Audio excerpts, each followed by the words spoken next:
नमस्कार. आणि अखेर उल्लू ॲपवरून हाऊस अरेस्ट हा कार्यक्रम हटवण्यात आलाय आणि या उल्लू ॲपला समन्स सुद्धा बजावण्यात आलेलं आहे. याबद्दल मी राज्याचे सन्माननीय मुख्यमंत्री आपल्या सगळ्यांचे लाडके देवाभाऊ यांचे मनापासून आभार मानते. महिलांवर होणाऱ्या अत्याचाराच्या प्रकरणाबाबत मुख्यमंत्री देवेंद्रजी फडणवीस यांचं झिरो टॉलरन्स धोरण आहे आणि हाऊस अरेस्ट सारखे कार्यक्रम हे अत्याचार करणाऱ्यांच्या विकृत मानसिकतेमध्ये त्या मानसिकतेला खतपाणी देतात आणि त्यामुळेच हाऊस अरेस्ट आणि त्याच्यासारखे इतरही शो आणि ॲप असतील तर त्यांच्यावरही कारवाई करण्यात यावी.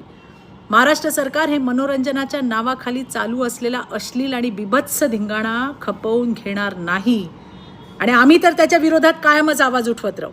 महाराष्ट्रात महिला मुलींचा अपमान करणाऱ्यांसाठी कोणतीही सहानुभूती मिळणार नाही. हे केवळ एका शो पुरता मर्यादित न राहता हाऊस अरेस्ट सारखे इतर अश्लील आणि विकृती पसरवणारे कार्यक्रम असतील तर त्याच्यावरही तात्काळ बंदी घालणं आवश्यक आहे. मी देवाभाऊंना विनंती करते की उल्लू ॲपसारख्या प्लॅटफॉर्मवर कठोर कायदेशीर अशी कारवाई केली जावी. अशा ॲप्सना परवाने देणाऱ्या यंत्रणांचीही जबाबदारी निश्चित केली गेली पाहिजे. महाराष्ट्रात महिला मुलींचा अपमान करणाऱ्यांना कोणतीही सहानुभूती मिळणार नाही.